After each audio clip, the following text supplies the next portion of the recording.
voulais vous demander tout d'abord si vous pouviez vous présenter et présenter un petit peu votre duo musical.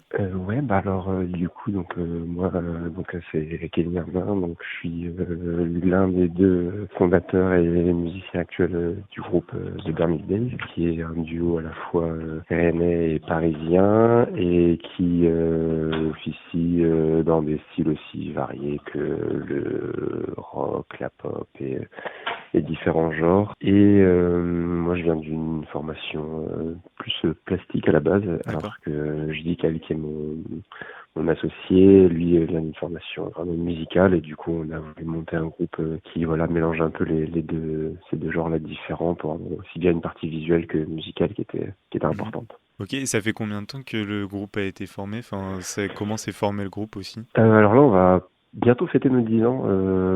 Ça va être en novembre, je crois, qu'on fêtait les 10 ans vraiment de la fondation du groupe. Après, on est passé par plein de phases Ok, d'expérimentation et tout. Mais en fait, on est deux amis de fac.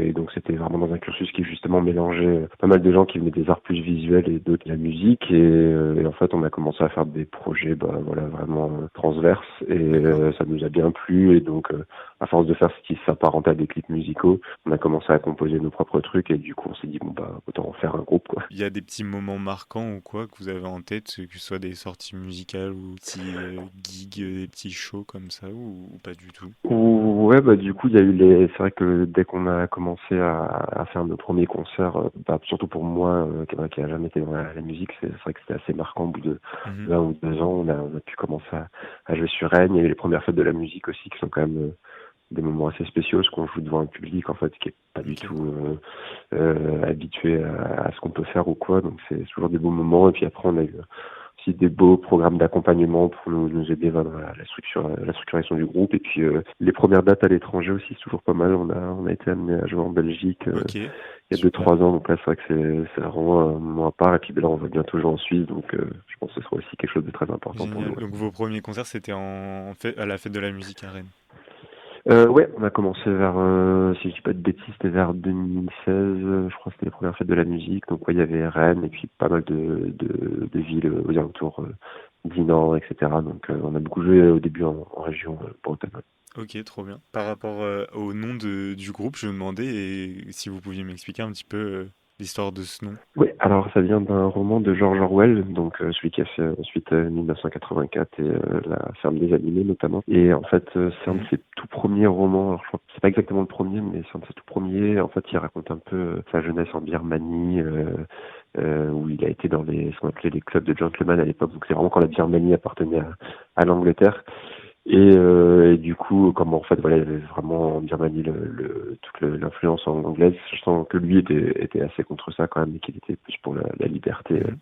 des, des, des locaux, quoi, en fait, comme il a pu être critique après dans ses autres romans. En fait, nous, ce qui nous plaisait beaucoup dans ce roman, c'était un peu on va dire, toute l'idée du voyage, en fait, c'est parce que c'est un roman très onirique aussi, qui décrit beaucoup la jungle birmane et les différents univers là-bas. Et nous, c'est quelque chose qu'on aimait bien, de pouvoir juste s'évader en lisant ou en écoutant de la musique, notamment. Et donc, de Je beaucoup vois. faire voyager les gens, sans que le voyage se fasse. C'est vrai qu'après, du coup, on a fait une ou deux chansons, qui s'inspirent directement du roman. Mais c'est, surtout cette idée, ce qui est commune à beaucoup de livres, forcément, mais du voyage et de comment on peut décrire que ce soit autant le voyage ailleurs ou dans une autre époque ou dans d'autres Mhm. réalités, ouais.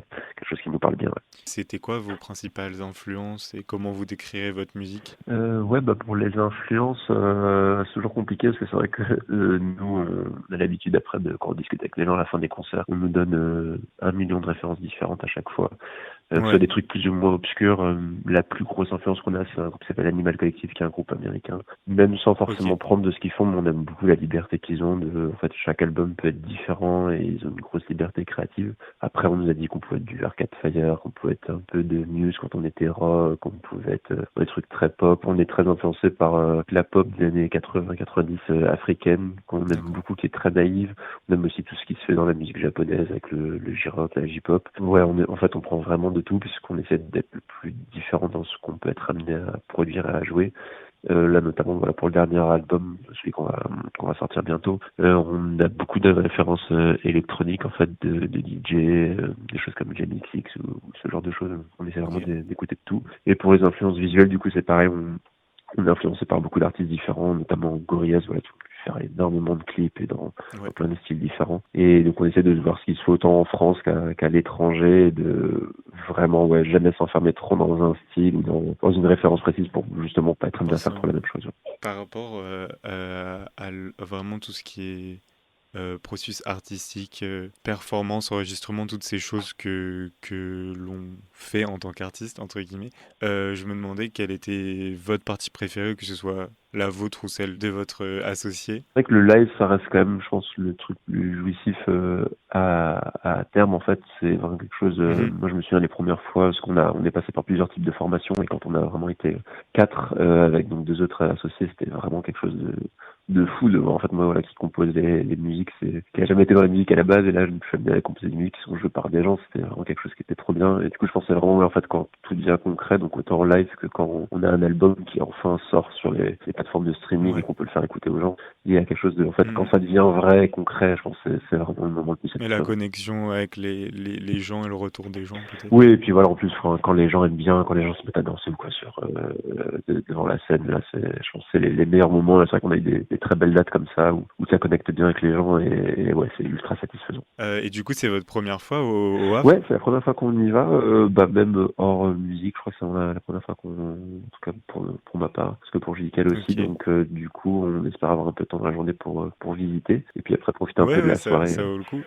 Et c'est où, du coup, pour redire un petit peu où et quand pour Alors les ce gens qui vont sera nous le écouter? bistrot, et du coup c'est le jeudi à partir de 20h si je dis pas de bêtises. Bah, on vous souhaite un bon concert, en tout Ah, cas. merci beaucoup.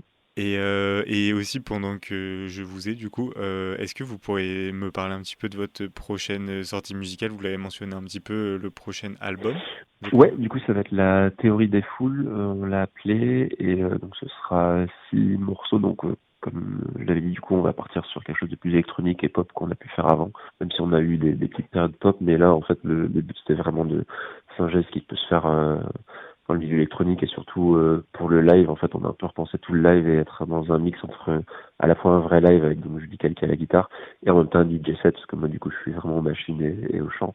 Et du coup, voilà, avoir un truc un peu, un mix entre les deux, et que ça se ressente aussi un peu dans les versions studio dans l'album que peuvent écouter les gens. Donc avoir quelque chose de très dansant, efficace et rapide par rapport à ce qu'on a pu faire avant, qui était plus conceptuel et un peu plus lent Ok. à appréhender.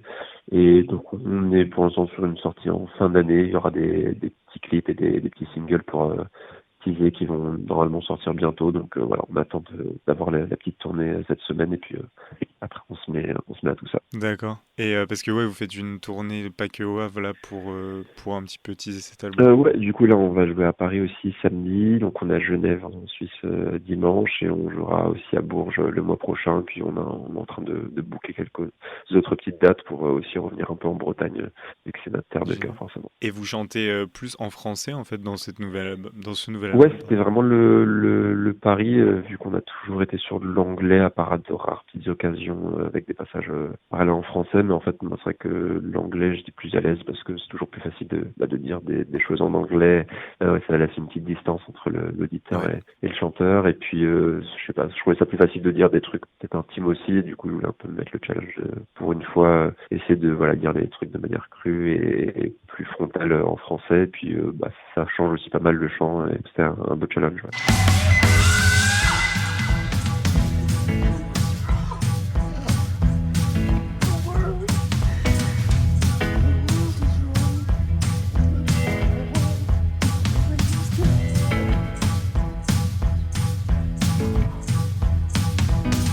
Need I do his chest to get a bit up, but it's like a horse if you want to survive. Need I do his chest to get a bit up, but it's like a horse if you want to survive. Need I do his chest to get a bit up, but it's like a horse if you want to survive. Need I do his chest to get a bit up, but it's like a horse if you want to survive. Need I do his chest to get a bit up, but it's like a horse if you want to survive. Need I do his chest to get a bit up, but it's like a horse if you want to survive. Need I do his chest to get a bit